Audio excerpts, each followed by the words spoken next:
ఎలకతుర్తి సభలో గులాబీ బాస్ కేసీఆర్ పూర్తిగా రాజకీయ అభద్రతా భావంలో ఉన్నారా? తెలంగాణ ముఖ్యమంత్రి రేవంత్ రెడ్డి చేసిన వ్యాఖ్యలు. జానారెడ్డి నిన్న కలిసిన సందర్భంగా మీడియా మిత్రులతో వారు చేసిన చిట్ చాట్లో భాగంగా చాలా వ్యాఖ్యలు చేశారు. దాని గురించి మాట్లాడకన్నా ముందు ఒకసారి కేసీఆర్ తాలూకా బాడీ లాంగ్వేజ్, ఆయన మాట్లాడిన మాటలు చూసుకుంటే కనుక అంటే పూర్తి స్థాయిలో విమర్శకే ఆయన ప్రాధాన్యం ఇచ్చారు, కానీ ఎక్కడ ఆత్మవిమర్శ చేసుకోలేదు అనేది ఒక ఆయన మీద విమర్శ వినిపిస్తోంది. అంటే ఆత్మవిమర్శ అంటే ఏంటి? 10 ఏళ్లు నేను ఇంత చేశాను తెలంగాణ ప్రజలకు, కానీ బహుశా ఎక్కడో మా పార్టీ తాలూకా వ్యవహార శైలిలో లేకపోతే పార్టీ 10 ఏళ్లు ఉండడం వల్ల వచ్చిన సహజంగా ఉండే వ్యతిరేకతో ఏ కారణంతోనో ప్రజలు మమ్మల్ని తిరస్కరించి వేరే పార్టీకి అధికారం కట్టబెట్టారు, తిరిగి మళ్ళీ కోర్స్ కరెక్షన్ చేసుకుని మేము మెప్పు పొందుతాం అని చెప్పిన నాయకులు చాలామంది ఉన్నారు. గతంలో మోడీ కూడా క్షమాపణ చెప్పారు రైతు చట్టాల విషయంలో. కానీ కేసీఆర్ ఆ పందా తీసుకోలేదు, తీసుకోరు. బహుశా ఇప్పటికే ఆయన ప్రజలదే తప్పు అని చెప్పే ప్రయత్నం చాలా స్పష్టంగా చేస్తున్నారు. ఎందుకంటే కాంగ్రెస్ పార్టీకి అధికారం ఇచ్చి వాళ్ళకి కత్తిచ్చి నన్ను యుద్ధం చేయమంటే ఎలాగా, మీరు తప్పు చేశారు, ఇంకో 3.5 ఏళ్లు తప్పదు ఇంకా అనుభవించాలి అని. అంటే ఆ వ్యాఖ్యలు ఎక్కడ వచ్చాయంటే ప్రభుత్వాన్ని పడగొట్టడానికి ఏవో కార్యక్రమాలు చర్యలు జరుగుతున్నాయి అని మన కొత్త ప్రభాకర్ రెడ్డి కామెంట్ చేశారు కదా, మేమెందుకు ప్రభుత్వాన్ని పడగొడతాం, మరో 3 ఏళ్లు మీరే ఉండాలి, ప్రజలకి అర్థం కావాలి అని. అంటే ప్రజలు అధికారం ఇచ్చారు కదా మరి కాంగ్రెస్ పార్టీకి, అలాగే ముఖ్యమంత్రి రేవంత్ రెడ్డిగా కూర్చోబెట్టిన రేవంత్ రెడ్డి మాట పొరపాటును కూడా ఆయన ఉచ్చరించలేదు. ఆర్థిక శాఖ మంత్రిని పేరు పలకపోయినా ఏదో విమర్శ కోసం ఆయన ప్రస్తావన తీసుకొచ్చారు. దాని మీద ఇంకో చర్చ జరుగుతుంది. ఏంటంటే ఆయనకు ఉజ్జి కాంగ్రెస్ పార్టీలో మల్లుభట్టి విక్రమార్క అని చెప్పే ప్రయత్నం చేశారా కేసీఆర్, అది కూడా ఒక చర్చ జరుగుతుంది. దానికి తగ్గట్టు కాంగ్రెస్ పార్టీలో ఎప్పుడు చేసుకునే విమర్శలు ఉంటాయి. అంటే ముఖ్యమంత్రి స్థాయి ఎవరు అని కాంగ్రెస్ పార్టీలోనే కొంతమంది మాట్లాడతారు. దాని గురించి కూడా మాట్లాడదాం. ఇక్కడ ఏంటంటే ప్రజలు అధికారం ఇచ్చిన తర్వాత ప్రజలదే తప్పు అంటే అదే ప్రజలు ఒప్పుకుంటారా అనేది ఒక చర్చ. అలాగే చంద్రబాబు నాయుడు ప్రస్తావన తీసుకొచ్చారు. ఇక్కడ మాట్లాడుకోవాల్సిన విషయం ఏంటంటే కేసీఆర్ అదే స్కూల్ నుంచి వచ్చారు, చంద్రబాబు స్కూల్ నుంచే. అలాగే ఆయన ఉద్యమం ఛాంపియన్గా నిలబడ్డారు. తెలంగాణ రాష్ట్ర కళ సాకారం అవ్వడంలో అవునన్నా కాదన్నా కేసీఆర్ది కీలక పాత్ర. అదే స్కూల్ నుంచి వచ్చారు ఇప్పుడు ముఖ్యమంత్రిగా ఉన్న రేవంత్ రెడ్డి. తెలుగుదేశంలో అంచెలంచెలుగా పైకి ఎదిగారు. తర్వాత మారిన పరిణామాల నేపథ్యంలో తెలంగాణ రాష్ట్ర ఆవిర్భావం తర్వాత ఇక రాజకీయంగా తన ఒక మార్గాన్ని ఎంచుకోవడము, కాంగ్రెస్ పార్టీ వెళ్ళడము, పోటీ చేయడము. అక్కడ ఎట్టి పరిస్థితుల్లోనూ రేవంత్ రెడ్డిని అసెంబ్లీలో చూడకూడదు అనుకున్నారు అప్పటి ముఖ్యమంత్రి కేసీఆర్. సరే మొత్తం మీద ఆయన ఓడిపోయారు, కానీ తర్వాత ఎంపీగా గెలిచిన తర్వాత అధిష్టానానికి ఢిల్లీలో మరింత దగ్గర అయ్యారు. అది పిసిసి చీఫ్ని చేసింది, ఆ తర్వాత పార్టీ అధికారంలోకి వచ్చాక ముఖ్యమంత్రి చేసింది. ఈ వాస్తవాల్ని అర్థం చేసుకోలేక కాదు కేసీఆర్, కానీ ఆయనకి యాక్సెప్ట్ చేయడానికి ఇష్టం లేదా? నిన్న ముఖ్యమంత్రి మాటల్లో చూస్తే కేసీఆర్ పూర్తిగా అభద్రతా భావంలో ఉన్నారు. అలాగే కాంగ్రెస్ పై ఉన్న అక్కసు వెళ్లగక్కారు తప్ప బీఆర్ఎస్ను ప్రజలు నమ్మే పరిస్థితి లేదు. అసెంబ్లీలో బీఆర్ఎస్ తరఫున తన పిల్లల్ని పంపిస్తున్నానన్నారు. మరి పిల్లల్ని ఎందుకు పంపిస్తున్నారు? వాళ్ళకి సమాధానం చెప్పలేకపోతున్నాం అన్నప్పుడు వాళ్ళు ఎందుకు పంపుతున్నారని. అలాగే కేసీఆర్తో పాటు మోదీని కూడా తీసుకొచ్చారు. వాళ్ళిద్దరూ అవసరాలకు తగ్గట్టుగా మాటలు మారుస్తారు రాజకీయాల్లో అని. ఇందిరాగాంధీ ప్రస్తావన ఎందుకు తీసుకొచ్చారనేది ఆసక్తికరం. వాళ్ళు మాట్లాడదాం. అంటే ఒక దేశాన్ని ఓడించిన యోధురాలు ఇందిరాగాంధీ. బహుశా మొన్న ఆయన పీఓకే విషయంలో మోదీకి పూర్తి స్థాయిలో సపోర్ట్ ఉంటామని చెప్తూ అవసరమైతే మీరు ఏ చర్యలను తీసుకుని 2 ముక్కలు చేసి పీఓకేని వెనక్కి పట్టుకొచ్చేయండి అన్నారు. బహుశా ఆ కాంటెక్స్ట్లో అన్నారా? మాట్లాడదాం. ఇక ప్రభుత్వ పాలనపై ఇప్పుడు ఎందుకు అసలు చర్చ ఉంటుంది? ప్రభుత్వం ఏర్పాటే ఏడాదిన్నర, అందులో మీరు ఖజానాను లూటీ చేసేసి మాకు వదిలిపెట్టాక దాన్ని కరెక్షన్ చేయడానికి ఏడాది పట్టింది. కొంతమంది అధికారులు ఇష్టం ఉన్నా లేకపోయినా తప్పక ఆప్షన్ లేక కొనసాగిస్తున్నాం, ఎందుకంటే వాళ్ళకి అందులో ఎక్స్పర్టైజ్ ఉంది. అలాగే గత ప్రభుత్వంలో ఏం అవకతవకలు జరిగాయో వ్యవహారాలు ఉన్నాయి, మరి అవన్నీ తేవరాలు కాబట్టి అధికారులు ఉండక తప్పదనే అర్థంలో కూడా ముఖ్యమంత్రి మాట్లాడారు. అలాగే ఓపికతో ఉంటే పదవులు ఎలా వస్తాయనే విషయం కూడా చెప్పారు. పార్టీలో క్రమశిక్షణగా లేకపోతే ఏం జరుగుతుందో కూడా చెప్పారు. సో మరో 20 ఏళ్లు నేనే రాజకీయాల్లో ఉంటాను, నేను ఉంటాను, గత ప్రభుత్వంలో తప్పులు చేసిన వారిని శిక్షించాలని డిమాండ్లు వస్తున్నా చట్ట ప్రకారమే చేసుకెళ్తానని నిన్న ఇండికేషన్స్ ఇచ్చారు. అంటే పార్టీలో ఉన్న వాళ్ళకి, బీఆర్ఎస్లోకి, అలాగే బీజేపీకి, ఇవన్నిటి మీద వాళ్ళు ఏబిఎన్ బ్రేక్ఫాస్ట్ షోలో డిస్కస్ చేద్దాం. సభలో గులాబీ బాస్ కేసీఆర్ అభద్రత కొట్టొచ్చినట్టు కనిపించిందన్నారు ముఖ్యమంత్రి రేవంత్ రెడ్డి. కానీ బీఆర్ఎస్ సభతో కాంగ్రెస్ బెంబేలెత్తిపోయింది, అసలు లీడరు కేడరు గందరగోళంలో పడిపోయారంటున్నారు బీఆర్ఎస్ శ్రేణులు. అలా కేటీఆర్ కూడా ఒక ట్వీట్ పెట్టారు. ముందుగా కేటీఆర్ నిన్న ఆయన కాస్త వర్కౌట్స్ చేస్తూ జిమ్లో కొంత చిన్న ఇంజ్యూరీ అయింది ఆయనకి, ట్వీట్ పెట్టారు ఆయన. సరే పర్సనల్గా చెప్పినా ఇవాళ ప్రత్యక్షంగా కూడా ఆయన స్పీడీ రికవరీ కేటీఆర్ గారు. సో రైట్, ఇవాళ సామా రామ్మోహన్ రెడ్డి గారు TPCC general secretary, media communications ఇన్ఛార్జిగా ఉన్నారు. అలాగే బల్లం మల్లయ్య యాదవ్ గారు మాజీ ఎమ్మెల్యే, బీఆర్ఎస్ ముఖ్య నాయకులు రాణి రుద్రమ్మ గారు, బీజేపీ అధికార ప్రతినిధి లైవ్లో జాయిన్ అవుతున్నారు. నమస్కారం అందరికీ. రైట్, మల్లయ్య యాదవ్ గారు, ఏమిటి మీ అధినేత చాలా స్పష్టమైన రాజకీయ అభద్రతలో ఉన్నారు అన్నారు ముఖ్యమంత్రి. ఎందుకంటే ఎప్పుడు ఆయన విమర్శ మీద తప్ప ఆత్మవిమర్శ చేసుకోలేకపోతున్నాడు. అంటే ఒక నాయకుడు అనేవాడు ఎక్కడో అక్కడ, అంటే మోడీ లాంటి నాయకుడు కూడా కొంత సెల్ఫ్ ఇంట్రాస్పెక్షన్ చేసుకుంటారు, ఎప్పటికప్పుడు దాన్ని బయటకు మాట్లాడతారు, ఇష్టమైనా లేకపోయినా. కానీ అది మాట్లాడలేకపోతున్నారు కేసీఆర్. అంటే ఎందుకంత రాజకీయ అభద్రతా భావంతో ఉన్నారు? ఎవరు కూడా ఆ జనాన్ని చూసిన తర్వాత, ప్రజలలో ఇప్పుడు వస్తున్న స్పందన చూసిన తర్వాత అభద్రతా భావం అనుకుంటే అది వాళ్ళ పొరపాటే, వాళ్ళ అవగాహన రాహిత్యమే. మొదటి నుంచే మామూలుగా బక్కపలసగా ఉన్న ఒక ధైర్యవంతుడు, మానసికంగా చాలా బలవంతుడు అనే విషయం మనకు ఆయన ఉద్యమం మొదలుపెట్టినప్పుడు ఈ యావత్ ప్రపంచానికే తెలుసు. కాబట్టి ఒక్కొక్కళ్ళు ఒక్కో రకంగా ఏదో చిత్రీకరించడానికి ప్రయత్నం చేస్తే దానికి మేమేం సమాధానం చెప్పలేం. కానీ ఈరోజు జనాలలో వచ్చిన స్పందన ఎక్కడి వరకు ఆగిపోయిందండి? ట్రాఫిక్ పోలీసు వాళ్ళు కావాలని ఆంక్షలు పెట్టి ఎన్ని అడ్డంకులు సృష్టించినా కానీ ప్రజలైతే మామూలుగా కదలకుండా ఎక్కడికక్కడ నిలబడి కూడా ప్రత్యక్షంగా చూసిన సందర్భాలు ఉన్నాయి. దాదాపు 2 లక్షల మంది ఉన్నారా సభలో? 1.5-2 లక్షల మధ్యలో ఉన్నారా? కాదు, సభలో అంటే బయట ఆగిపోయిన వాళ్ళు కాకుండా సభలో ఉన్నవాళ్ళు. సభలో దాదాపుగా 5 lakhs క్రాస్ అవుతాయి. అవునా? 5 lakhs క్రాస్ అవుతాయి సభ వరకే. బయట ఇంకా చాలా మంది ఉన్నారు. All together 10 to 12 lakhs gathering ఉంటుంది. అందుకే gathering in the Indian history అన్నారు. ఈ పరిస్థితులలో ఆ జనాలను చూసిన తర్వాత ఇంకా రెట్టింపు 1000 ఏనుగుల బలం వస్తుంది తప్ప ఏదో ఆత్మస్థైర్యం కోల్పోయారు, ఇంకేదో అభద్రతాభావం, ఇదంతా కేవలం ఊహించడానికి, వాళ్ళు మామూలుగా ఏదో రకంగా మభ్యపెట్టడానికి, పక్కదో పట్టడానికి తప్ప ఇంకోట్లు కాదు. ఈ రోజు వాస్తవానికి కూడా ప్రజలలో ఏం చర్చ జరుగుతుంది? కాంగ్రెస్ వైఫల్యాలు ప్రజలే చర్చించుకుంటున్నారు. రాజకీయ పక్షాల కంటే ఎక్కువ ప్రజలు, లబ్ధిదారులు ఏదైతుందో ఏం నష్టపోయినావు, ఏంది, ఏమిస్తా అన్నారు, హామీలు ఇచ్చింది, ఆ హామీల ప్రకారం ఏం నెరవేర్చలేకపోయారు, వాళ్ళ వైఫల్యాల గురించి సామాన్యుడు ఇవాళ ఎక్కడ చర్చ జరిగినా కానీ ఆ చర్చలో సామాన్యుడు చెప్తున్నాడు, ప్రతిపక్షాల కంటే ఎక్కువ, రాజకీయ పార్టీల కంటే ఎక్కువ. ఇటువంటి పరిస్థితులలో కాంగ్రెస్ వైఫల్యం గురించి, ఈ రోజు ఆ ప్రభుత్వ వైఫల్యాల గురించి వేరే రాజకీయంగా, అలాగే రేవంత్ రెడ్డి పేరెత్తకపోయినా ఆయన ఫెయిల్యూర్ సీఎం అని చెప్పడానికి ఎందుకు మాజీ సీఎం చాలా ఆత్రపడుతున్నారు అనేది నిన్న రేవంత్ రెడ్డి ఆయన ఓపెన్ గా మాట్లాడలేదు. కానీ సామా కూడా ఉన్నారు, ఆయన చిట్ చాట్ లో మన మీడియా మిత్రులందరితో మాట్లాడిన మాటలు మనకి వెంటనే వస్తాయి కదా, ఆయన ఆ వ్యాఖ్యలు చేశారు. అంటే వ్యక్తిగతంగా రేవంత్ రెడ్డి గారిని టార్గెట్ చేసి మాట్లాడే ఆలోచన కేసీఆర్ గారికి లేదు, అవసరం అంతకంటే లేదు. అందుకోసం ఏంటంటే కాంగ్రెస్ సర్కారు వైఫల్యం చెందింది, హామీలు ఇచ్చారు, మేము 10,000 ఇస్తానంటే 10,000 ఇస్తా అని అన్నారు, తులం బంగారం అడిషనల్గా కళ్యాణ లక్ష్మిగా అని అన్నారు. మరి ఇవన్నీ వచ్చినాయా అని చెప్పేసి జనాలను అడిగితే ఎక్కడ రాలేదని చెప్పారు. ఇవన్నీ మోసపోయిన ప్రజలందరూ కూడా ఈరోజు నష్టపోయినామని చెప్పేసి చర్చించుకుంటున్నారు. ఏదైనా కానీ ఇప్పుడు మనం 3.5 సంవత్సరాలు వెయిట్ చేయాల్సిందే. ప్రభుత్వం ఎట్టి పరిస్థితులలో 16 నెలలు అయిపోయింది, మిగతా టైం వరకు కూడా 5 సంవత్సరాలకు గాను మాకు ఎటువంటి వేరే దురాలోచన లేదు, తప్పదుగా ప్రజలు ఇంకా ఈ విషయాన్ని క్లియర్ గా. కానీ ప్రజలు, కానీ మీరు చెప్పండి, మీరు రాజకీయాల్లో ఉన్నారు, ఎమ్మెల్యేగా పనిచేశారు, చట్టసభలకు వెళ్ళి వచ్చారు, ఇప్పుడు ప్రత్యక్షంగా చూస్తున్నారు. ప్రజలకు తీర్పు ఇచ్చిన తర్వాత దాన్ని యాక్సెప్ట్ చేయాలి కదా మల్లయ్య యాదవ్ గారు? మేము అందుకే అంటున్నాం కదా, మేమేమంటున్నాం, ఇష్టం లేకపోయినా యాక్సెప్ట్ చేసినట్టు కనిపించాలి. కానీ ప్రజలదే తప్పని మాట్లాడడం కరెక్ట్ తప్పు కాదు. ఆ రోజు చేసిన మామూలుగా అది గ్రహపాట, పొరపాట, యాదృచ్ఛికంగా ఏది జరిగినా కానీ ఒక మార్పు కోసం ప్రజలు చేసిన దానికి ఈ రోజు నష్టపోతున్నారు. కాబట్టి మనం ఇంతకంటే చేయగలిగింది ఏం లేదు, డెఫినెట్ గా మనం భరించాల్సిందే అనే విషయాన్ని ఒక అనుభవజ్ఞుడిగా, రాజకీయాలలో ఉన్న వ్యక్తిగా, తెలంగాణ సాధించిన వ్యక్తిగా, తెలంగాణ ఈ రోజు ఇబ్బంది పడుతున్నది చూస్తున్న వ్యక్తిగా ఆ మాటని చెప్పారు పెద్దరికంగా. దాన్ని ఏదో మామూలుగా రాజకీయంగా వేరే ఆయనది కాదు, ప్రజలది, ఆయన ఇబ్బందిలా ఫీల్ అవుతున్నారు అంతే కదా? ప్రజలది కాదు, ప్రజల ఇబ్బంది ఫీల్ అవుతున్నారు, ఆయనకి పర్సనల్ ఇబ్బందులు ఏం లేవు. తెలంగాణ సాధించిన వ్యక్తిగా ఆయన కళ్ళ ముందే తెలంగాణ ఆగమైపోతుంటే, ఇబ్బంది పడుతూ ఉంటే చూసినప్పుడు కొంచెం దుఃఖం కలుగుతుంది, నాకు వ్యక్తిగతంగా బాధ కలుగుతుంది అని చెప్పారు. అది ఏ పెద్ద మనిషికైనా. ఇప్పుడు కుటుంబంలో 2-3 పిల్లల్ని పెంచిన తర్వాత వాళ్ళు ఆగమైపోతుంటే తండ్రికి ఏ రకంగా కుటుంబ పెద్దగా ఇబ్బందిగా, బాధగా ఉంటుందో అదే రకంగా తెలంగాణ సాధించిన వ్యక్తిగా ఆయన ప్రయత్నంగా ఆయన 9.5 సంవత్సరాల కాలం ఎంత చేయాలనో అంత ఈ తెలంగాణ అభివృద్ధి కోసం చేయగలిగినంత వరకు చేశారు. ఈ రోజు కళ్ళ ముందే చేసినా కూడా నిలుపుకోలేని పరిస్థితులలో ఉన్నప్పుడు ఆ బాధ వ్యక్తం చేస్తారు కదా. రుద్రమ్మ గారు మాట్లాడే మీ దగ్గరికి వస్తాం.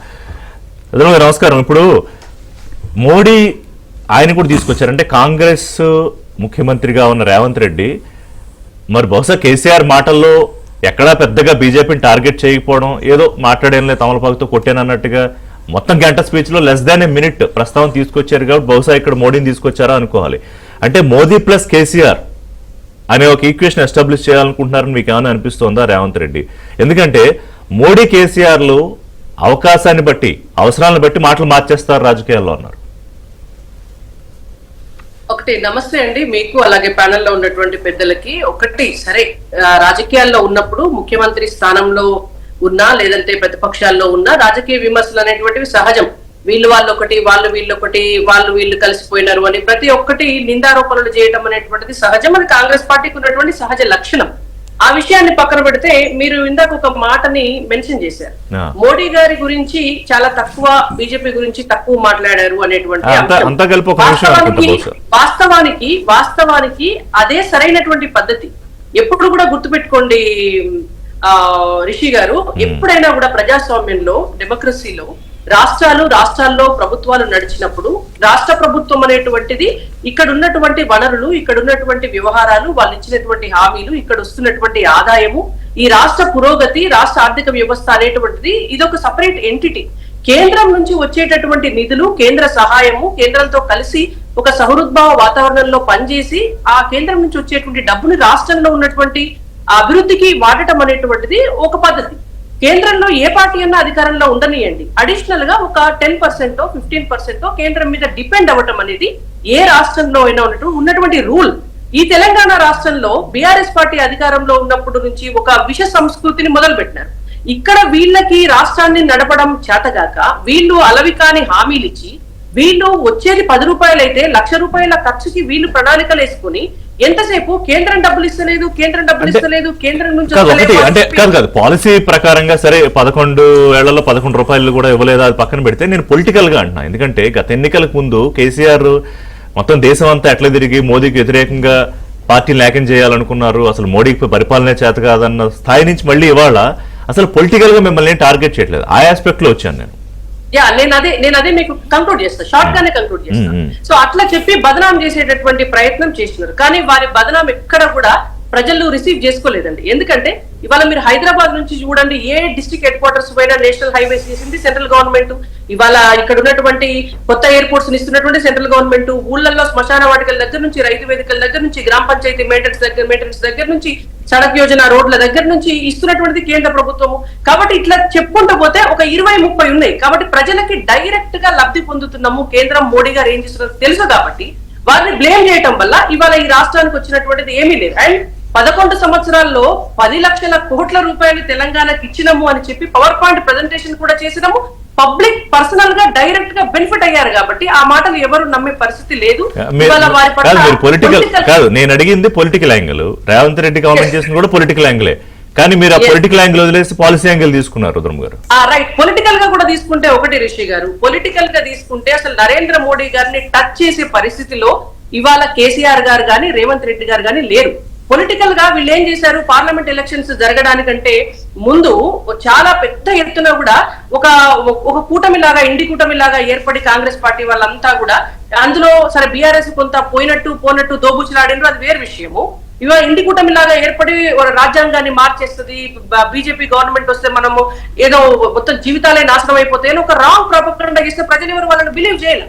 ఇవాళ కూడా అసలు మోడీ గారిని, భారతీయ జనతా పార్టీని పొలిటికల్ గా మాట్లాడడానికి కేసీఆర్ గారికి ఏం రైట్ ఉందండి? వాళ్ళ పార్లమెంట్ ఎలక్షన్స్ కి వాళ్ళు వెళ్ళినారు, మోడీ గారికి వ్యతిరేకంగా వెళ్ళినారు, వాళ్ళకి ఒక్క సీట్ కూడా రాలా. ఇలా 8 సీట్లు తెలంగాణలో పార్లమెంట్ ఎలక్షన్స్ లో భారతీయ జనతా పార్టీ కైవసం చేసుకుంది. నిన్న మొన్న జరిగినటువంటి graduate MLC, teachers MLC elections లో కూడా భారతీయ జనతా పార్టీ 2 స్థానాలను గెలుచుకుంది, బీఆర్ఎస్ పార్టీ మిగతా అంశాలు మాట్లాడదాం. బట్ నా పాయింట్ ఏంటంటే రామ్మోహన్ రెడ్డి, సో ఒకటి ఇప్పుడు మీరు లీడరు అంటే రేవంత్ రెడ్డి, క్యాడరు బెంబేలెత్తిపోయారా, గందరగోళంలో పడిపోయారా? ఎందుకంటే కేసీఆర్ ఫైట్ స్టార్ట్ చేశారు, శంకారావం పూరించారు వరంగల్ నుంచి, 1.5 ఏడాది మీకు టైం ఇచ్చారు, అయిపోయింది. ఇక మిగతా 3 ఏళ్ళు కేసీఆర్తో యుద్ధమే. నిన్న కేటీఆర్ కూడా this is the biggest gathering across the Indian history of any political gatherings అని చెప్పారు. ఏంటి ఎంత బెంబేలెత్తారు మీరు? రిషి గారు, ముందుగా మీకు, ప్యానెల్ ఉన్న పెద్దలకి అండ్ ఏబిఎన్ ప్రేక్షకులందరూ కూడా గుడ్ మార్నింగ్. అండ్ అట్లనే నిన్న కేటీఆర్ గారు జిమ్ చేసుకుంటే నడుము గాయమైందనంట, ఆయన కూడా తొందరగా కోలుకోవాలని చెప్పి కోరుకుంటున్నాం. ఎందుకంటే మాకు వ్యక్తిగతం కక్షలు పగలు మాకేం లేవు, మనం రాజకీయ విధానాలు మాట్లాడుకుంటున్నాం కాబట్టి. అయితే సభా వేదిక మీదకించి మరి మాజీ ముఖ్యమంత్రి వర్యులు కేసీఆర్ గారు మాట్లాడినటువంటి మాటల్లో ఆయన మొదలుపెట్టినటువంటి అంశాలు రామాయణ ఇతిహాసం నుంచి సంస్కృత శ్లోకంతో మొదలుపెట్టిండు ఆయన. సో మాతృభూమి జనని జన్మభూమిశ్చ స్వర్గాదపి గర్యసి అనేటటువంటి శ్లోకంతో మొదలుపెట్టిండు. దాని మీనింగ్ ఏంది రిషి గారు అని అంటే, తల్లి అయినా మనం కన్నటువంటి భూతల్లి అయినా ఇద్దరు కూడా స్వర్గం కంటే గొప్ప అనేటటువంటి ఉద్దేశంతో. మరి తెలంగాణ తల్లి అనేటటువంటి పునాదులతోటే కదా మీ రాజకీయ అరంగేట్రం అయినా, రాజకీయ మనుగడైనా, లేకపోతే అధికారమైనా ఏదైనా కూడా. మరి టిఆర్ఎస్ అనేటటువంటి దాంట్లో తెలంగాణ నామోషి అయిపోయి తల్లి లాంటి తెలంగాణని కాదనుకుని బీఆర్ఎస్ అనేటటువంటి అంశానికి నువ్వు వెళ్ళిపోయిన తర్వాతనే కదా, తెగదెంపులు చేసుకున్న తర్వాతనే కదా తెలంగాణ సర్వసభ్య సమాజం మీరు కానీ మీ పాలన కానీ మాకొద్దు, మీకు అహంకారం బాగా వచ్చింది, పాలన అని అంటే ఎంతసేపు కేసీఆర్ గారు కానీ లేకపోతే వారి కుటుంబ సభ్యులు కానీ ఏదో మనం మేనిఫెస్టోలో పాయింట్లు పెట్టినాం కాబట్టి అవి చూసి మాత్రమే ఓట్లేసారని పదే పదే ప్రజల మీదకి నెట్టేసేటటువంటిది ఏమో, వాళ్ళని చిన్నగా చేసేటటువంటి ఒకటైతే మిమ్మల్ని గెలిపించడం ఏదైనా అసలు తెలంగాణ సమాజాన్ని కేవలం మేనిఫెస్టోలో కొన్ని ప్రమాణాలు చేసినాం కాబట్టి అవి చూసే ఓట్లేసిర్రు, లేకపోతే ఇంకేం చూసేయలేదు అనేటటువంటి సమాజాన్ని చిన్నగా చేసి చూపించడం అనేటటువంటి అంశం ఒకటైతే, వాళ్ళు అధికారం కోల్పోయారు అంటే వాళ్ళ లోపల ఉంటున్నటువంటి లొసుగులను లెక్కించకుండా అప్పటికి కూడా ప్రజల మీదనే అక్కసు కక్కుతా ఉన్నారు. మీరు ఓడగొట్టిరు కట్గా మేము ఆలోచనలకు ఇచ్చి యుద్ధం నన్ను చేయమంటే నేనేం చేస్తా, నా మీద పడితే నాకేమొస్తుంది అని అంటే, మీ చేతిలో మీరు ప్రతిపక్షంలో అన్ని రోజులు ఖడ్గం ఇచ్చారు కాబట్టి 10 సంవత్సరాలు అధికారంలో ఉర్రు కాబట్టి మీరు కొన్ని రోజులు రెస్ట్ తీసుకొని ఇచ్చారు, మీరేం యుద్ధం చేయాల్సిన అవసరం లేదు. ఆయన ఎన్నికల ముందు కూడా ఒకవేళ నన్ను ఓడిస్తే నాకేం పోదు, పండుకుండు మీరే ఇబ్బంది అని అన్నాడు ఆయన. మరి అన్నాకనే కదా ప్రజలు తీర్పిచ్చిండ్రు, అవన్నీ మీరు చెప్పిన తర్వాతనే కదా ఇచ్చింది. ఇక్కడ మేమనేటటువంటి ఏంటి అంటే, సరే మరి ఈ సభ రికార్డు స్థాయి అని అంటారు, మరి వాళ్ళ దాంట్లోనే కొంగరకల్లాని గతంలో చేసినటువంటి సభ అది అన్నిటికంటే పెద్ద సభ అని వాళ్ళకుంటున్నటువంటి సోషల్ మీడియా మాధ్యమాల్లో పెద్ద మరి వాళ్ళ దాంట్లోనే యుద్ధం కూడా నడుస్తూ ఉంది. ఏది పెద్దదో వాళ్ళు తెలుసుకోరు, మాకు వాటితో సంబంధం లేదు. మేము మా తుక్కుగూడ సభ అనేటటువంటిది ఒక చరిత్ర. ఈ దేశ రాజకీయాల్లో రేవంత్ రెడ్డి గారు ఆ రోజు 6 గ్యారంటీలకు సంబంధించినటువంటిది సోనియా గాంధీ గారు కానీ రాహుల్ గాంధీ గారు కానీ తెలంగాణ సర్వసభ్య సమాజానికి ఇచ్చినటువంటి సందేశము ప్రజాముఖంగా మేము ఏదైతే మాటలకి కట్టుబడి ఉన్నామో దానిపైన మేము చిత్తశుద్ధితో మాకు సాధ్యమైనంత ఉన్నటువంటి వనరులతోటి మనం ఇచ్చేటటువంటి సంకల్పం ప్రజలు చూస్తా ఉన్నారు. ఇదేం డొల్లతనం లేదు, దొంగతనం లేదు, ఏదున్నా తెరిచిన పుస్తకం లేదని పారదర్శకంగా. చిట్చాట్లు ఇంకొక మాట అన్నారు, అసలు మీరు మొత్తం లూటీ చేసేస్తే ఖజానాని దాని కరెక్షన్ అసలు అర్థం చేసుకోవడానికి ఒక 1 year పట్టింది. ఇప్పుడు నేను పాయింట్కి వస్తాను రిషి గారు, ఎందుకంటే కేసీఆర్ గారు అనే ఒక ప్రసంగంలో ఆయన ఏమన్నారు అని అంటే, కాంట్రాక్టర్లు అనేటటువంటి ఉప ముఖ్యమంత్రి గారి ఆఫీస్ దగ్గరకు పోయి ధర్నాలు చేసినటువంటి పరిస్థితి వచ్చింది అన్న మన మాజీ సర్పంచ్లు అని అన్నారు. అసలు అక్కడ బ్యాక్గ్రౌండ్ స్టోరీ మనం మాట్లాడుకోవాలి. అక్కడికి వచ్చినటువంటి కాంట్రాక్టర్ల బిల్లులు పెండింగ్లు ఉన్నాయంటే ఎప్పటి సంది పెండింగ్ ఉన్నాయని అడిగితే 3.5 ఏళ్ల సంది పెండింగ్ ఉన్నాయని అన్నారు. మరి ఈ ప్రభుత్వం వచ్చి ఇప్పుడు ఈ ప్రభుత్వం వచ్చి ఏడాది అర్థమవుతుంది. మరి 3.5 ఏళ్ల సంది పెండింగ్ ఉందనంటే మీ హయాంలో ఉంటున్నటువంటి పెండింగ్ బిల్లులే కదా. అయితే నిన్న గౌరవనీయులు ముఖ్యమంత్రి వర్యులు రేవంత్ రెడ్డి గారు అన్నటువంటి వ్యాఖ్యలు ఏంటిది అని అంటే, ఆర్థిక వ్యవస్థ ఎంత పతనావస్థ స్థితిలోకి తీసుకొని పోయారు గత పాలకులు అని అంటే, 1వ తారీఖు జీతం ఇయ్యలేనటువంటి దుస్థితికి ఈ యొక్క రాష్ట్రాన్ని తీసుకొని పోయారు. ఇదే కాంట్రాక్టర్ల బిల్లులు పెండింగ్ అనేటటువంటిది మీరు చేసినటువంటిది, ఫీజు రియంబర్స్మెంట్లు మీరు చేయనటువంటివే. ఇవన్నీ ఏ సమస్యను మీరు తీసుకున్నారు? తెలంగాణ ముఖ్యమంత్రి స్టేట్ ఫైనాన్షియల్ స్టేటస్ ప్రజల ముందు పెట్టాలనే ప్రయత్నం చేస్తున్నారు, అర్థమవుతుంది. కానీ ప్రతిపక్షాలు అట్లా ఎందుకు చూస్తాయి? మీరు ఫెయిల్ అయ్యారు, సిపాయిలు అన్నారు, మీకు చేత కావట్లా, అది కదా ఇవాళ కేసీఆర్ గారు అంటుంది.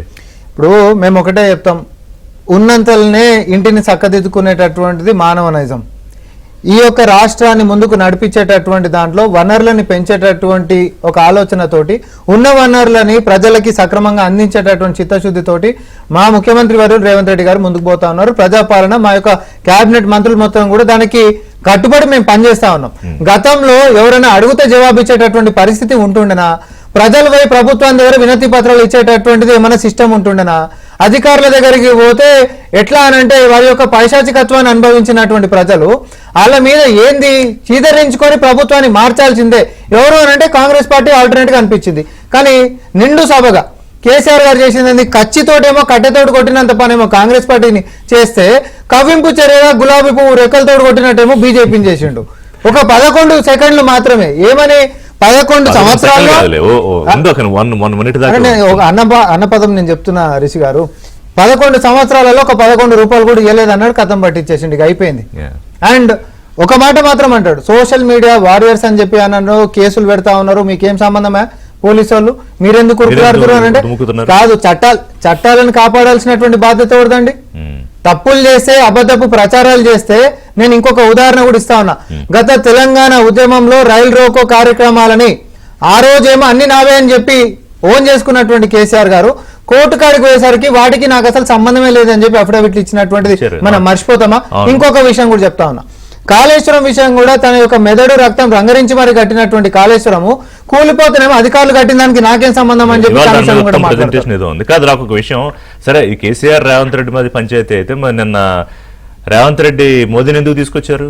మోదీ కేసీఆర్ అవసరాలకు అనుగుణంగా మార్చేస్తారు మాటలను ఎందుకు అన్నారు? ఇప్పుడు మేము దేనికోసం అంటున్నాం అంటే అప్పటి నుంచి ఇప్పటిదాకా కూడా ఈ రెండు పార్టీలు ఒకటే కాబట్టి, అసెంబ్లీ అప్పుడు ఇప్పుడు భవిష్యత్తులో కూడా ఒకటే కాబట్టి దానికి నేను ఉదాహరణలు కూడా ఇస్తా.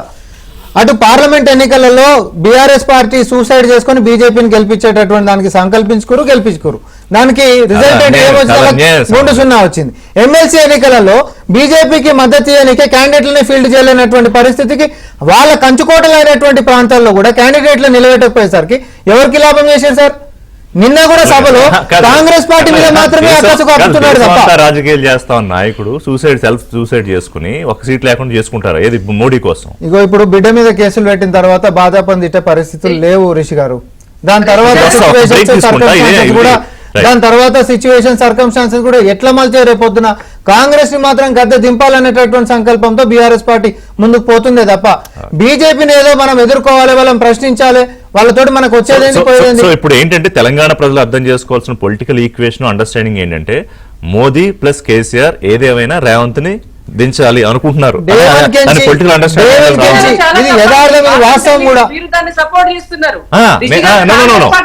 కాదు రుద్రమ్మ గారు, నేను ఏమన్నానంటే కన్క్లూడ్ చేయలేదు, చేస్తున్నారు అనలేదు, చేస్తున్నారా? తెలంగాణ ప్రజలు అలా అట్లా అర్థం చేసుకోవాలా అన్న. ఒక్క సెకండ్ నాకు ఇవ్వండి. ఇప్పుడు కాంగ్రెస్ పార్టీ గెలిస్తేనేమో ప్రజలంతా బీఆర్ఎస్ పార్టీ అహంకారం ఎక్కువైపోయింది, కాంగ్రెస్ పార్టీని గెలిపించాలని కంకణం కట్టుకుని ఓటేసినట్టు, బీజేపీ గెలిస్తేనేమో బీఆర్ఎస్ పార్టీ గెలిపించినట్ట. అంతే కదా. ఇప్పుడు వాళ్ళ ఓట్లు కాదు, హుజూరాబాద్ ఎన్నికలలో మామూలుగా 3,000 పరిమితి అయితే అప్పుడు నేను ఒకటే చెప్తా, ఫస్ట్ కాంగ్రెస్ పార్టీ ఫీల్డ్ లో లేకపోతే మన ఇద్దరం తర్వాత చూసుకుందాం. ఫస్ట్ కాంగ్రెస్ పార్టీ ఉంది కాబట్టి మన ఇద్దరం కలిసి కొట్లాడదాం. ఇది బీజేపీ బీఆర్ఎస్ యొక్క వైఖరి. ఈ రోజు ఇద్దరు కలిసి కూడా కాంగ్రెస్ పార్టీని టార్గెట్ చేసి ముందుకు పోతా ఉన్నారు. మాకేం ఇబ్బంది లేదు సార్. ఎన్నికలలో 3,000కే పరిమితమైంది అంటే బీజేపీని గెలిపించడానికి కాంగ్రెస్ అంత పనిచేస్తుంది. దుబ్బాకల పార్లమెంట్ ఎన్నికల దుబ్బాకల తీసుకోరు, లేకపోతే సిద్దిపేట తీసుకోరు, బీజేపీకి అసలు ఏ రోజైనా బీజేపీ ఓట్లు వచ్చినటువంటి పరిస్థితి మొత్తం బీఆర్ఎస్ ఓట్లు మొత్తం బీజేపీకి. ఒక ఉదాహరణ చెప్తున్నా సార్, నేను రాష్ట్రం మొత్తం అదే పరిస్థితి. ఎవరెవరు ములాఖత్ అయ్యారో కొత్తగా చెప్పాల్సిన అవసరం ఏముంది? ఎందుకు పోటీ పెట్టలేదండి? కాంగ్రెస్ పార్టీ హైదరాబాద్ ఎమ్మెల్సీ ఎన్నికల్లో ఎందుకు పోటీ చేయలేదండి? బీఆర్ఎస్ పార్టీ ఎందుకు పోటీ చేయలేదండి?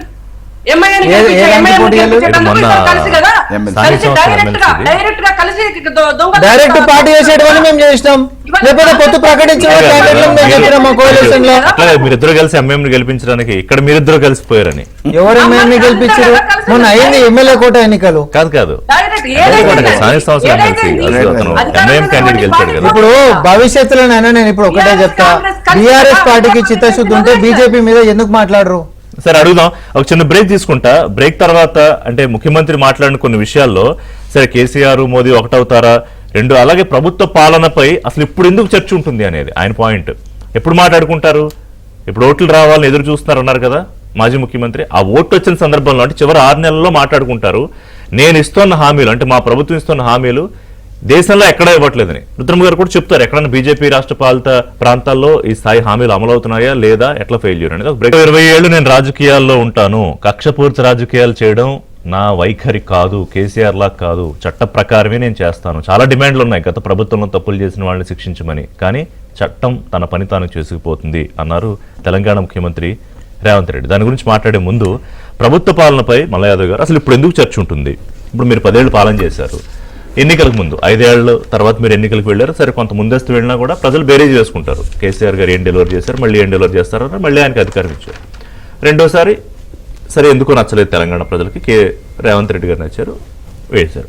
బీజేపీ వస్తుంది అనుకున్నాం, సరే స్వయంకృతాపరాధం మరో కారణం రాలేదు, అది పక్కన పెడితే. ఇప్పుడే ఎందుకు చర్చ జరుగుతుంది? ఎందుకంటే మీరు చేసిన కోర్స్ కరెక్షన్ దాని తప్పులను సవరించుకోవడానికే ఏడాదిన్నర పట్టిందని చెప్తున్నారు ముఖ్యమంత్రి. ఎన్నికలకు ముందు 6 నెలల్లో కదా పథకాల మీద చర్చ ఉంటుందని ఆయన మాటకు సమాధానం.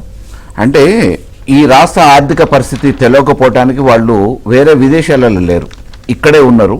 120 సంవత్సరాల రాజకీయ పార్టీ, జాతీయ పార్టీ, ప్రధాన ప్రతిపక్షం, వారు పిసిసి ప్రెసిడెంట్గా వ్యవహరించారు, పార్లమెంటేరియను, వారికి సంబంధించిన పార్టీకి సంబంధించిన ప్రాతినిధ్యం ఉంది, బడ్జెట్ సమావేశాలు జరుగుతాయి, పబ్లిక్ డొమినియన్లో ఉంటాయి, కాగ్ని వేదికలు ఉంటాయి.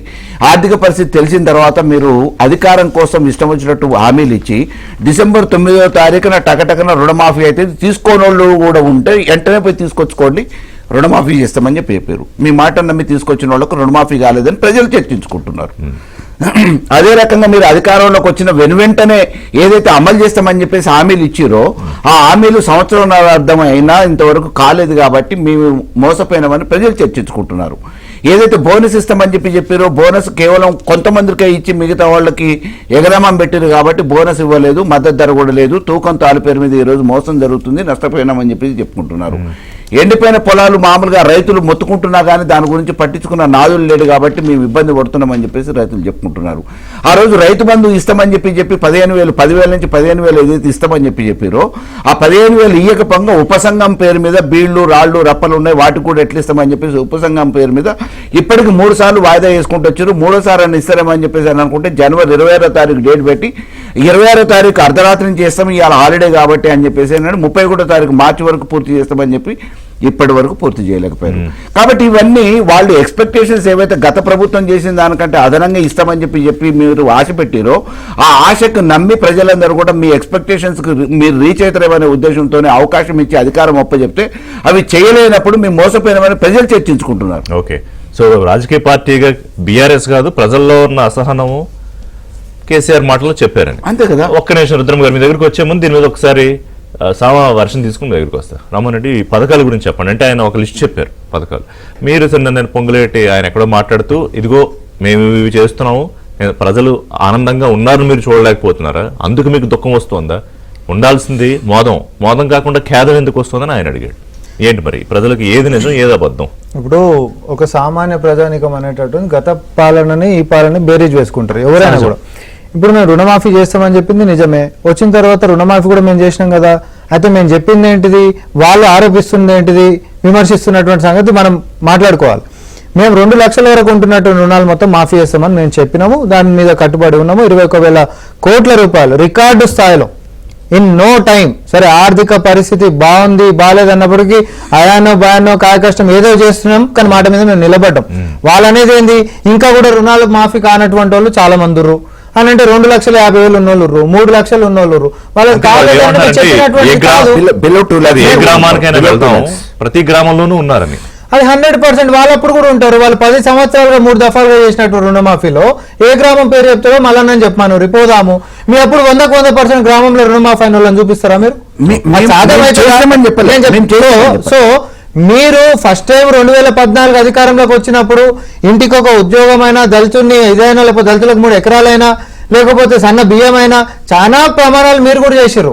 మీరు ఏవి కూడా చేయలేదు. 99% నేను నెరవేర్చకపోయినా కూడా మరి మళ్ళా తిరిగి కూడా అధికారంలోకి వచ్చిరు కదా, వచ్చిరా లేదా?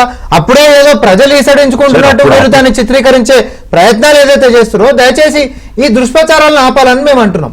మేము పని చేసేటటువంటి దాంట్లో మీకంటే చాలా బెహతర్గానే పనిచేస్తున్నాం, ఇబ్బంది ఏం లేదు.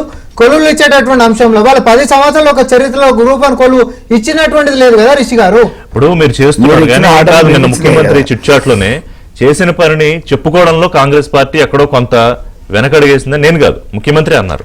అది మీ సోషల్ మీడియానా లేకపోతే మరి ఇంకోట ప్రజల ఎమ్మెల్యే విషయం కూడా ప్రస్తావన తీసుకొచ్చారు. ఇప్పుడు ఈ 1.5 వరకు కూడా ప్రణాళికను రచించడంలోనే మనం సరిపోయినాము. తర్వాత అది ప్రజల్లోకి ఇంకెట్లా క్షేత్రస్థాయిలోకి పోవాలనేటటువంటి దాని మీద కూడా మనం దృష్టి సారించాల్సినటువంటి అవసరం ఉంది.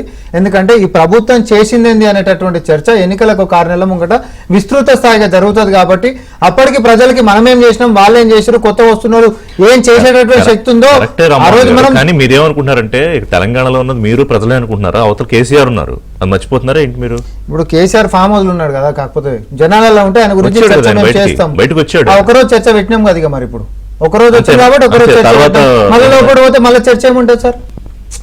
రోజు వచ్చి నువ్వు ప్రతిపక్ష నాయకుడు లెక్క కొట్లాడుతున్నావు అనుకో, రోజు నీ మీద చర్చ ఉంటది, ప్రజల మీద ఆయన ఒకటి విమర్శ చేసింది కాబట్టి మేము చేయాలి. ఇవన్నీ మేము చేస్తే, కానీ రాణి గారికి నేను ఒకటి ఏం చెప్తానంటే, ఇప్పుడు విధానాల గురించి మాట్లాడింది కాబట్టి మా మేనిఫెస్టోలను చూసి జనాలు ఓట్లు వేసారనే అంశం తీసుకొచ్చారు కాబట్టి అంటున్నా. మొన్న మేనిఫెస్టో ఎండాకాలం వచ్చింది, అందరూ కరెంట్ బిల్లులు బాగా పేలుతున్నాయి.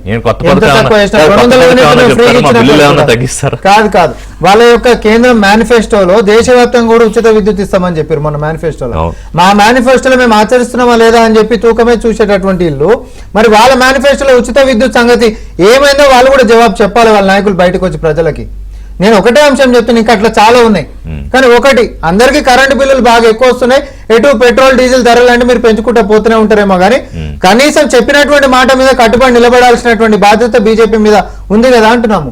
ఉత్తగానే మా మీద విమర్శలు చేస్తారు. పథకాల విషయానికి వస్తే ముఖ్యమంత్రి మాట్లాడిన మాటల్లో అవి సమంజసంగా ఉన్నాయా లేకపోతే విమర్శ ఉందా? ఎందుకంటే పథకాలు అనేది ప్రజలు సరే కొంత వాళ్ళకి తృప్తిగా లేరా, లేకపోతే కొంత వచ్చి కొంత రావట్లేదా, కొంతమందికి వచ్చి కొంతమందికి రావట్లేదా, ఇదంతా చర్చ ఎన్నికలు వచ్చినప్పుడు ఖచ్చితంగా బయటపడుతుంది. ఎందుకంటే అదే కదా, ఓటే కదా ఆయుధం మనకి ప్రజాస్వామ్యంలో ఉన్నది. ప్రభుత్వాలు ఎందుకు మారతాయి? అప్పుడే మారతాయి. దిస్ ఇస్ టూ ఎర్లీ అనేది రేవంత్ రెడ్డి చేసిన కామెంట్. రైట్, ఫస్ట్ నేను విద్యుత్ గురించి చెప్తానండి. ఒక మాట ఇందాక కాంగ్రెస్ ప్రతినిధి వారు అన్నారు కదా, దేశమంతా కూడా ఉచిత విద్యుత్ ఇచ్చేలాగా చేస్తామని అన్నారు అని. సో ఏదైనా కూడా నరేంద్ర మోడీ గారు అప్పటికప్పుడు జబ్కా జబ్ ఏదో 4 పైసలు ఇచ్చేసి చేతులు దులుపుకోవాలనేటటువంటి సిస్టము ఈ 10 సంవత్సరాల కాలంలో కూడా బీజేపీ పాలసీలో ఎక్కడా లేదు. బీజేపీ ఏం చేస్తుందండి, ఎస్ అందరికీ కూడా ఫ్రీ పవర్ వచ్చేలాగా దాన్ని ఒక పాలసీని డిజైన్ చేసి నెమ్మదిగా పబ్లిక్ ని అటువైపు డైవర్ట్ చేస్తుంది. ఇవాళ సోలార్ సిస్టమ్ ని ఎందుకు ఇంత పెద్ద ఎత్తున ఒక పాలసీ లాగా భారతదేశం అంతా పెట్టి ప్రతి ఇంటికి కూడా మనం సోలార్ పెట్టుకుంటే 70,000 రూపాయలు సెంట్రల్ గవర్నమెంట్ సబ్సిడీ ఇస్తోందండి, ఇచ్చి ఎంకరేజ్ చేస్తుంది పబ్లిక్ ని ఫ్రీగా. ఇప్పుడు సామా రామ్మోహన్ రెడ్డి గారు కాంగ్రెస్ పార్టీ ఉన్నప్పటి నుంచి సోలార్ పాలసీ మీద ఉంది. ఎందుకు ఇస్తలేరు అని అంటే ఇద్దరికి సామా గారికి ఉత్తమ్ గారికి కాదు, ఈ పాలసీల మీద ఒకసారి ఎట్లుందో తెలుసా, మీరు రుణమాఫీ లేకపోతే కొలువులు ఎందుకు ఇస్తలేరు అంటే వాళ్ళకి వాళ్ళ కాళ్ళ మీద నిలబడి వాళ్ళు ఎట్లా కొలువులు తెచ్చుకోవాలో కాదు. రాణుద్రం గారు, నా పాయింట్ ఏంటంటే ఒకటి కాదు కేసీఆర్ గారు ఏమన్నారు, మీరు అసలు 10 లక్షల కోట్లు ఇచ్చామని మీరు చెప్తుంటే 11 రూపాయలు కూడా ఇవ్వలేదని ఆయన అంటున్నారు. అలాగే ఇప్పుడు సామా కొన్ని పాయింట్స్ తీసుకొచ్చారు. ఈ పథకాల మీద ఒక రోజు కొంచెం మనం డిబేట్ చేద్దాం, కానీ ఇప్పుడు ఏంటంటే వాళ్ళు పొలిటికల్ యాంగిల్లో మాట్లాడుకుంటే కనుక ఈ పథకాలు ఇక్కడ ఇవాళ రాష్ట్ర ప్రభుత్వం ఫెయిల్యూర్ అయ్యిందనేది వాళ్ళు కేసీఆర్ అంటున్నారు. సరే బీజేపీ నేతలు కూడా దాదాపుగా పొలిటికల్ గా మీరు చేసే విమర్శ అదే. కానీ నా పాయింట్ ఏంటంటే చర్చ అప్పుడే బయలుదేరిందా? మల్ల యాదవ్ గారు చెప్పినట్టు నిజంగానే తెలంగాణ ప్రజలు ఎందుకు కాంగ్రెస్ పార్టీకి అధికారం ఇచ్చామని తలలు బాదుకుంటున్నారా కేసీఆర్ గారు చెప్పిన స్థాయిలో? అదైతే నిజం ఋషి గారు. ఎందుకంటే ఇవాళ మా ఇంట్లో వంట మనిషి మాకు మెయిడ్ ఉంది. ఆమె ఏంటంటే ఆమె వెళ్ళి కాంగ్రెస్ పార్టీకి అసెంబ్లీ ఎలక్షన్స్ లో నేను బీజేపీలో ఉన్నా, నేను బీజేపీ అభ్యర్థిని అయినా కూడా ఆమె వెళ్ళి కాంగ్రెస్ పార్టీకి ఓటేసి వచ్చింది. ఎందుకు వేసినావు స్వరూపాన్ని నేను అడిగితే ఏం చెప్పింది తెలుసా అండి ఆమె? కేసీఆర్ గారు 2,000 రూపాయలు పెన్షన్ ఇస్తున్నారమ్మా, కాంగ్రెస్ వస్తే 4,000 పెన్షన్ ఇస్తా అన్నది, వీళ్ళు ఇండ్లు ఇస్తామన్నారు, అందుకని నేను ఓటేస్తున్నా అని చెప్పింది. అదే ఓటేయటం అనేటువంటిది వాళ్ళ వ్యక్తిగత అంశం కాబట్టి దాన్ని నేను ఎక్కడ కూడా దాన్ని ఇన్ఫ్లుయెన్స్ చేయలే. మీకు ఇవాళ రేవంత్ రెడ్డి గారు టీవీలో కనపడితే ఆమె తిట్టేటటువంటి తిట్లు ఎప్పుడన్నా నేను వీడియో చేసి మీకు పంపిస్తా చూడండి. అంటే ఇది కామన్ పీపుల్ కు ఉన్నటువంటి ఒక ఒపీనియన్. మా డ్రైవర్ ఉన్నాడు, మా డ్రైవర్ ఇక్కడ నుంచి మహబాద్ కు పోయి కుటుంబాన్ని తీసుకొని పోయి ఆ రోజు పార్టీకి ఓటేసి వచ్చినాడు. ఎందుకు ఓటేసి వచ్చినాడు? ఆ రోజు బీఆర్ఎస్ పార్టీ సమయంలో ఆయనకు డబుల్ బెడ్రూమ్ ఇల్లుకు ఇస్తామని చెప్పి ఎవరో కాంట్రాక్టర్ అప్పచెప్పితే అది ఓన్లీ పిల్లర్ లేచి ఇడిచిపెట్టి ఉంటే, ఇవాళ కాంగ్రెస్ పార్టీ వస్తే జాగా ఉంటే 5 లక్షలు ఇస్తామన్నారు మేడం, అందుకని నేను ఓటేసి వస్తున్నా అంటే అది అతని వ్యక్తిగతమైనటువంటి అంశం. నేను ఇవన్నీ ఎందుకు కోడ్ చేస్తున్నాను అంటే, కావాలంటే మిమ్మల్ని వాళ్ళ ముందు మీరు కెమెరా పంపించండి, నేను మీకు వినిపిస్తాను కూడా. ఇవాళ అదే మా డ్రైవరు రేవంత్ రెడ్డి గారు కానీ కాంగ్రెస్ పార్టీ వాళ్ళు కానీ కనబడితే తిట్టకుండా తిడుతున్నాడు. నేను ఎందుకు చెప్తున్నా, ఇది పబ్లిక్ ఒపీనియన్. గ్రౌండ్ లో కాంగ్రెస్ పార్టీ రాష్ట్రంలో పబ్లిక్ ఒపీనియన్ అంతా ఒకలాగే ఉంటుందా రుద్రమ్ గారు? మీకు తెలియదు కాదు. రాష్ట్రంలో పబ్లిక్ ఒపీనియన్ అంటే కాంగ్రెస్ పార్టీ మీద తెలంగాణ ప్రజలు ఎవరైతే కాంగ్రెస్ పార్టీకి ఓటేశారో అందరూ కోపంగానే ఉన్నారా? అందరూ అసంతృప్తిగానే ఉన్నారా? ఇప్పుడు ధరలు పెరిగిన దానికి మా ఇంట్లో పనులు కూడా నరేంద్ర మోడీని పొట్టు తిడుతున్నారు. మరి పెట్రోల్ డీజిల్ కానీ లేకపోతే కానీ సిలిండర్లు కానీ ఇవన్నీ పెంచే దాంట్లో మనమంటే 500 కమిట్ అయి ఇస్తున్నాం కానీ లేకపోతే ధరలు పెరుగుతున్నటువంటి దానికి నరేంద్ర మోడీ గారు పొట్టు తిడుతున్నారు. మరి సన్నబియ్యం ఇస్తారు సార్, కాంగ్రెస్ వచ్చినాకనే సన్నబియ్యం వస్తున్నాయి, గతంలో ఎవరిచ్చినటువంటిది లేదు సార్ అని చెప్పి మరి మామిడి పనులు కూడా డిస్కషన్ చేస్తా ఉన్నారు. మీరు ఈ అంశాల మీద మనం మాట్లాడుకునేటప్పుడు డిబేట్ అనేటటువంటి ఇంట్లో పనుల నుంచి మనం అట్రిబ్యూట్ చేస్తే కరెక్ట్ కాదంటున్నాము. వారు మాట్లాడేటప్పుడు కూడా నేను ఇంటరప్ట్ చేయగలను కదా, వారిని కూడా ఒక మాట ఎందుకంటే పొట్టు తిడుతున్నారు అంటే నరేంద్ర మోడీ గారిని కూడా పొట్టు తిడుతున్నారు మరి మా ఇంట్లో పనులు. Let me complete. ఇవాళ ఊళ్ళకు పోతే రైతు భరోసా పైసలు వస్తలేవు, పెళ్లిళ్ళు అయినటువంటి ఆడపిల్లలకు జనాలను కొట్టుదాం పంపిస్తారు సార్, వాళ్ళకు ఓటు వేస్తారు, ఎంతసేపు పనిచేసు శాత కాదు కానీ కోట్లాట పంచాయతీలు మాత్రం పెట్టనీకే చెప్పనీయకుండా రిషి గారు ప్రతిదీ ఇంటరప్ట్ చేస్తే ఒక నిమిషం మాట్లాడండి. ఆల్రెడీ ఆమె చెప్పినందుకే నేను చెప్తాను కదా రిషి గారు. నోట్ చేసుకో చెప్పండి రుద్రం గారు. ఇవాళ రైతు భరోసా పైసలు ఎన్నిసార్లు ఇచ్చినారండి? ఇప్పటికీ రైతులు అల్లాడిపోతున్నారు. పంట కోసుకునేటువంటి టైంలో కూడా రైతు భరోసా పైసలు మీ విధానంలోనే రైతు భరోసా లేదు. మీకేం స్టేట్ ఉందండి మాట్లాడడానికి? ఇచ్చినటువంటి హామీ ఏమైంది? ప్రతి మహిళకు 2500 రూపాయలు ఇస్తామని చెప్పి దొంగ హామీలు ఇచ్చి అధికారంలోకి వచ్చినారు. ఏ రాష్ట్రంలో రైతు భరోసా ఇస్తారు అడుగురుకొని? వాళ్ళు ఏ రాష్ట్రంలో రైతు భరోసా ఇస్తారు? ముఖ్యమంత్రి ఒక నిమిషం ప్లీజ్ కాదు ఒక నిమిషం రుద్రం గారు ఒక విషయం కాదు, నిన్న ముఖ్యమంత్రి అన్న మాట నేను అడుగుతా. ఇవాళ తెలంగాణలో డెలివర్ చేస్తున్న పథకాలు, మేము చేస్తున్న సంక్షేమం దేశంలో ఎక్కడా జరగట్లేదు అన్నారు. You can counter strongly Revanth రెడ్డిని గానీ సామాన్ గానీ. ఇదిగో ఉన్న రాష్ట్రాల్లో ఇప్పుడు దేశమంతా బాగా చేస్తున్నాం కాబట్టే రిషి గారు మూడోసారి కూడా అధికారంలోకి వచ్చినాం. ఇవాళ దేశంలో ఉన్నటువంటి ఒక్కసారి ఏదన్నా పాలసీ ఇంప్లిమెంటేషన్ అనేటువంటిది స్టార్ట్ అయితే 100% అది ఇంప్లిమెంట్ అవుతుంది కాబట్టినే ఇవాళ మూడోసారి అధికారంలోకి వచ్చినాం. దేశ ఆర్థిక పరిస్థితి కాంగ్రెస్ పార్టీ అధికారంలో ఉన్నప్పుడు ముక్కు లేకుండే భారతదేశ ఆర్థిక పరిస్థితి. ఇవాళ దేశ ఆర్థిక పరిస్థితి మొత్తం ప్రపంచాన్ని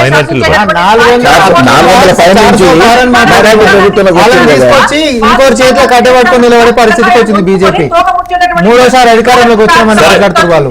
సరే ఓకే, మీరు అన్నట్టుగా కాదు ఇప్పుడు ఎన్నికలు కాదు, ఎక్కువ దూరం అక్కర్లా ఎక్కువ దూరం కూడా అక్కర్లా. ఒక అర్బన్ ఒక నిమిషం రుద్రం గారు, కొద్ది రోజుల్లో అర్బన్ కి సంబంధించి ఒక మనకి వాళ్ళ మైండ్ సెట్ తెలియడానికి జిహెచ్ఎంసీ ఎన్నికలు వస్తాయి కదా, తప్పదు. అప్పుడు చూద్దాం ఏం జరుగుతుందో. ఒక బ్రేక్ తీసుకుంటా. బ్రేక్ తర్వాత 2 అంశాలు ఏంటంటే స్ట్రాటజీ, అంటే అపర చాణక్యుడు కేసీఆర్ రాజకీయాల్లో, కానీ ఇవాళ ఆయన రాజకీయ చాణక్యత రేవంత్ రెడ్డి మీద పనిచేయట్లేదా? అందుకే ఇవాళ మోదీ కేసీఆర్ కలిపి రాజకీయ చాణక్యంతో కాంగ్రెస్ ప్రభుత్వాన్ని దెబ్బతీయాలనుకుంటున్నారని కాంగ్రెస్ పార్టీ వర్షను. దాంతోపాటు అధికారుల వర్షం కూడా మాట్లాడారు ముఖ్యమంత్రి, అది కూడా మాట్లాడారు. ఒకటి ఏంటంటే రేవంత్ రెడ్డి విషయంలో అంత ఈజీ కాదని అర్థమవుతోందా? కేసీఆర్ స్ట్రాటజీల కూడా రేవంత్ రెడ్డి మీద పనిచేయట్లేదు అని అనుకోవాలా?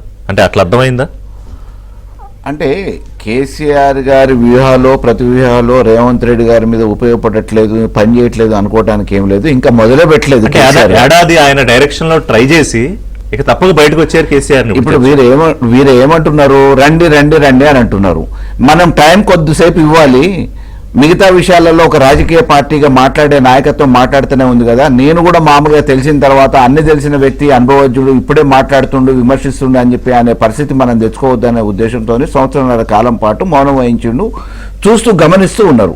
అంత మాత్రాన ఆయన ఇంకా ఏదో వ్యూహాలు చేసింది కాదు. రేవంత్ ఇష్టపడట్లేదు కదా కేసీఆర్. ఇప్పుడు అక్కడెక్కడ స్పేస్ లేకుండా స్పేస్ తీసుకుని ఆర్థిక మంత్రిని ఆయన తీసుకొచ్చారు, కానీ రేవంత్ రెడ్డి ప్రస్తావన చేయడానికి కూడా ఇష్టం. అంటే ఎందుకు వచ్చింది ఆర్థిక మంత్రి విషయం కూడా? గురించి మాట్లాడితే భుజాలు జరుపుకోవటం ఎందుకు? నువ్వెందుకు మాట్లాడాలి? ఎంత స్పేస్ ఉన్న రేవంత్ రెడ్డిని తీసుకోవాలా? స్పేస్ తీసుకుని బట్టిని తీసుకొచ్చారు అంటే ఏంటి? నాకు బట్టి సమూజ్యం అని చెప్పి ప్రజలు చెప్పాలనుకుంటున్నారు. తెలంగాణ అనేది కాదు, అక్కడ కాంగ్రెస్ ప్రభుత్వాన్ని వాళ్ళు కోరుకున్నారు ప్రజలు. కాంగ్రెస్ ప్రభుత్వానికి, కాంగ్రెస్ గుర్తుకి ఆ రోజు ప్రచారం చేసిన ప్రియాంక గాంధీ, రాహుల్ గాంధీ గారిని కూడా చూసి ఓటేసారు. ఇవాళ ముఖ్యమంత్రిగా రేవంత్ రెడ్డి గారు ఉన్నారు. రేవంత్ రెడ్డి గారు మామూలుగా కాంగ్రెస్ విధానం తెలుసు. ఎప్పుడు ఎంతమంది ముఖ్యమంత్రులు 5 సంవత్సరాల కాలంలో మారలేదు. కాబట్టి రేవంత్ రెడ్డి గారు ఒక్కరే ప్రధానంగా కాంగ్రెస్ ని అధికారంలో తీసుకొచ్చారు అనే భావన మాకైతే లేదు. కాంగ్రెస్ పార్టీ తీసుకొచ్చారు. కాబట్టి పిసిసి చీఫ్ ఆయన అవ్వకముందున్న పరిస్థితి, పిసిసి చీఫ్ అయిన పరిస్థితి ఒకసారి కొంత వెనక్కి వెళ్తే అర్థమైపోతుంది. రుద్రం గారు, ఇప్పుడు అదే ప్రశ్న మీకు కూడా. ఎందుకంటే రాజకీయ చాణక్యం అది బీజేపీ ఉపయోగించినా లేకపోతే కేసీఆర్ ఉపయోగించినా కాంగ్రెస్ పార్టీ మీద ఉపయోగించాలి, అధికారంలో ఉన్నారు కాబట్టి. సో అది వర్కౌట్ ఎక్కడో అవ్వట్లేదా? అందుకనే ఇప్పుడు మోడీ ప్లస్ కేసీఆర్ కలవక తప్పని పరిస్థితి. కాంగ్రెస్ పార్టీ అనుకుని పోయిన రేవంత్ రెడ్డి కాదు. ఒకళ్ళు అధికారం దిగితేనే కదా మీరు అధికారంలోకి రాగలరు. ఒకటండి, ఇవాళ భారతీయ జనతా పార్టీ ఏ పార్టీతో కలిసి పోటీ చేయాలని అనుకోవట్లేదు. గత చరిత్ర చూస్తే కాంగ్రెస్ పార్టీ, బీఆర్ఎస్ పార్టీ కలిసి పోటీలు చేసినాయి, కలిసి ఎన్నికల్లో పోయినాయి. ఈ పార్టీలో గెలిచిన వాళ్ళు ఆ పార్టీలకు పోయినరు, కాంగ్రెస్ వాళ్ళు బీఆర్ఎస్ లకు పోయినరు, బీఆర్ఎస్ వాళ్ళు కాంగ్రెస్ లో పోయినరు. వాళ్ళు కలిసి ఎన్నికల్లో కూడా పోటీ చేసినారు. నిన్న మొన్న జరిగినటువంటి హైదరాబాద్ ఎమ్మెల్సీ ఎన్నికల్లో కూడా కలిసి ఒక నిర్ణయం తీసుకుని ఎంఐఎం ను గెలిపించినారు. బట్ చరిత్రలో ఎప్పుడు కూడా భారతీయ జనతా పార్టీ బీఆర్ఎస్ పార్టీతో కలిసి ఏ ఎన్నికల్లో పోటీ చేయలేదు, కాంగ్రెస్ పార్టీతో కలిసి ఏ ఎన్నికల్లో పోటీ చేయలేదు. అడిగితే కూడా మోడీ గారు ఒప్పుకోలేదని కేసీఆర్ అన్నారు కదా సందర్భంలో. సారీ, మోడీ గారు చెప్పారు బయటికి. మరి చాలా క్లియర్. సో మేము ఎప్పుడు కూడా అసలు బీఆర్ఎస్ పార్టీ అధికారంలో ఉన్ననాడే ఎన్డీఏలో కలుపుకోలేదు కదా. కాబట్టి వాళ్ళ విధానాలు వేరు, భారతీయ జనతా పార్టీ విధానాలు వేరు. మేము సింగిల్ గానే ఎలక్షన్లకి పోదలుచుకున్నాం. తెలంగాణ కలిసి పొత్తు పెట్టుకుంటారంటలా, కలిసి పొత్తు పెట్టుకుంటారు అనట్లేదు నేను. అఫీషియల్ గా పొత్తు పెట్టుకుంటారు ఏదో ఒక దారిలో సామధాన భేద దండోపాయాలు ఏదో ఒక దారిలో ప్రయత్నం చేస్తున్నారు. ఏ దారిలో కూడా బీఆర్ఎస్ పార్టీ తోటి గాని కాంగ్రెస్ పార్టీతో గాని బీజేపీకి ఎటువంటి సంబంధ బాంధవ్యాలు, ప్రేమానురాగాలు లేవు. అట్లా ఏదో ఇన్స్టంట్ లాభాలు కావాలి అని అనుకుంటే అది ఎప్పుడో చేసేది భారతీయ జనతా పార్టీ. కానీ ఇవాళ బీజేపీ ఉన్నటువంటి సిస్టమ్ ఆ దిశగా ముందుకెళ్ళట్లేదు. మీ మీద ఉన్న అపవాది ఇంకా పోంది ఏంటంటే, గత ఎన్నికల్లో కేసీఆర్ కోసమే మీ పార్టీ అధ్యక్షుడు మార్చేశారు, కాంగ్రెస్ గెలవకూడదని రకరకాలు ఇప్పటికీ మాట్లాడుకుంటూనే ఉన్నారు కదా. దాన్ని ఇందాక చూసాడన్నారు మళ్ళీ. అంటే ఒకటి రిషి గారు, ఇప్పుడు కొన్ని గోబెల్స్ ప్రచారం అంటారు. కొన్నిసార్లు ఏంటంటే అబద్ధాలు కూడా ప్రచారం చేస్తే ప్రజలు నమ్ముతారు. దానికి ఒక చిన్న ఎగ్జాంపుల్ చెప్తాం మీకు. మొన్న పార్లమెంట్ ఎలక్షన్స్ ముందు కాంగ్రెస్ పార్టీ ఒక గోబెల్స్ ప్రచారం ఏం చేసిందండి, బీజేపీ అధికారంలోకి వస్తే రాజ్యాంగాన్ని మార్చేస్తారు, ఎస్సీ ఎస్టీల రిజర్వేషన్లు రద్దు చేస్తారు అని చెప్పారు. మరి మేము అధికారంలోకి వచ్చినాం, రద్దు చేసినామా? కానీ ఆ ఎలక్షన్ లో ప్రజలు నమ్మినారు, ఏమో చేస్తారు కావచ్చు అని చెప్పి.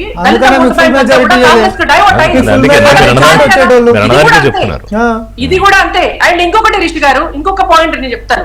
కవిత గారిని అరెస్ట్ చేయకపోతే అది బీజేపీ తప్పే, కవిత గారిని అరెస్ట్ చేస్తే అది బీజేపీ తప్పే, కవిత గారికి బెయిల్ వస్తే అది బీజేపీ తప్పే. ఇవాళ మరి రేవంత్ రెడ్డి గారు ఓటుకు నోటు కేసులో డైరెక్ట్ గా కెమెరాలో దొరికినారండి. వారిని అసలు అరెస్ట్ చేసి 4 రోజులు లోపల పెట్టి బయటికి రిలీజ్ చేసినారు. మరి బీఆర్ఎస్ కాంగ్రెస్ ఒకటనడానికి ఇంతకంటే పెద్ద నిదర్శనం ఏముందండి? ఆయన అసలు డైరెక్ట్ కెమెరాలో దొరికినారు. అదే తెలంగాణ ప్రజల ముందున్న పెద్ద క్వశ్చన్ మార్క్ కూడా ఏంటంటే, ఆ ముగ్గురులో చెప్పండి, మీరు చెప్పండి, ఆ ముగ్గురులో ఏ ఇద్దరు కలిసి ఉన్నారు అనేది మరి వచ్చే ఎన్నికలకన్నా తేలుతుందో లేదో అది ఈ క్వశ్చన్. రాణి గారు అంటే బీజేపీ సిద్ధాంతాలను డిఫెండ్ చేయాలి కాబట్టి చెప్తారేమో, కానీ చరిత్ర ఇంకొక రకంగా చెప్తుంది కదా. జమ్మూ అండ్ కాశ్మీర్ లా భిన్నమైనటువంటి పోల్స్ అనంటే బీజేపీ అనేటటువంటిది పీడీపీ తోటే పొత్తు పెట్టుకున్నటువంటి చరిత్ర వాళ్ళది. ఇక వాళ్ళు విధానాల గురించి సిద్ధాంతాల గురించి మాట్లాడితే తెలంగాణలో మొన్న మహారాష్ట్రలో ఒక నిమిషం మహారాష్ట్రలో ఎంతమంది తోటి పొత్తు పెట్టుకొని వచ్చిందండి? మహారాష్ట్రలో ఎంతమంది తోటి పొత్తు పెట్టుకొని వచ్చింది? ఆఖరికి ఈరోజు ప్రభుత్వం నడిపిస్తుంది కూడా ఇంకొంత పొత్తు పెట్టుకునే కదా. మీరు ప్రజా పాలసీలు ఇస్తారు, డెలివరీ చేస్తారు, కానీ రాజకీయంగా కూడా అంత ఈజీ కాదనుకుని మీరు అనుకుంటే కూడా పప్పులో కాలేసినట్టే. ఎందుకంటే ఒకవైపు బీజేపీ, ఒకవైపు కేసీఆర్ ఉన్నారు కాంగ్రెస్ పార్టీ మీద టేక్ ఆన్ కి. సార్ ఇప్పుడు వాళ్ళిద్దరు కలిసి కొట్లాడుతుంటే కూడా మేము అసెంబ్లీలో గెలిచి పార్లమెంట్ లో ఇద్దరు కలిసి పోటీ చేసి ఒక త్యాగం, ప్రాణ త్యాగం చేసినప్పుడు కూడా మాకు హాఫ్ షేర్ అనేటటువంటిది మేము తీసుకున్నాం. మాది మేము భవిష్యత్తులో కూడా వాళ్ళిద్దరు కలిసి చేసేటటువంటి వ్యూహాలకి ప్రతి వ్యూహాలు మా పార్టీ లేకపోతే మా నాయకులు, మా ముఖ్యమంత్రి వాళ్ళు రేవంత్ రెడ్డి గారు మాకేం కొత్త నేర్పాల్సినటువంటి విద్య కాదు వాళ్ళని ఎదుర్కోవాల్సినటువంటిది. దేశవ్యాప్తంగా కూడా వాళ్ళేమంటారు, మేము వచ్చి మారుస్తాం రాజ్యాంగం అంటే ప్రజలు నమ్మిరు అని అంటారు. నమ్మిరు కాబట్టి మిమ్మల్ని మైనారిటీకి తీసుకొని వచ్చిండ్రు. మీరు ఫుల్ ఫ్లెడ్జ్ మెజారిటీతో అధికారంలోకి రాలేదు కదా, ఇంకో చేయకుండా పట్టుకునే ఉన్నారు కదా అధికారంలో. బాబు గారు పక్కకపోతే బోర్ల పక్కన పడే పరిస్థితి వచ్చింది మీకు. సరే ఇప్పుడు కాదు, చంద్రబాబు ప్రస్తావన లేకుండా తెలంగాణ రాజకీయాలు పూర్తవట్లేదు, అటు దేశ రాజకీయాలు పూర్తవట్లేదు అని కూడా అదొక అంశం. ఎనివే చూద్దాం రాణిరుద్రం గారు, ఎందుకంటే ఇప్పుడే మొదలైంది కేసీఆర్ గారి మాటల్లో గేమ్, అసలైన గేమ్ టైం ఇచ్చా ఉంటున్నారు, ఇప్పుడే మొదలు పెట్టా ఉంటున్నారు. మరి ఆ యుద్ధం ఎంత స్థాయికి వెళ్తుంది, దానికి ఎట్లా కౌంటర్లు ఉంటాయి, ఆ ఫ్రీ కరెంట్ గురించి ఏదో ఒక మాట చూడండి రాణిరుద్రం గారు ఏమైనా చెప్పగలరేమో, చూద్దాం ఏం జరుగుతుందో. థ్యాంక్ యూ మల్ల యాదవ్ గారు, సామ గారు, రాణిరుద్రం గారు. ఇది ఇవాళ ఏబిఎన్ బ్రేక్ఫాస్ట్ చర్చ. మరిన్ని అప్డేట్స్ కోసం stay tune to ABN Andhra Jyothi.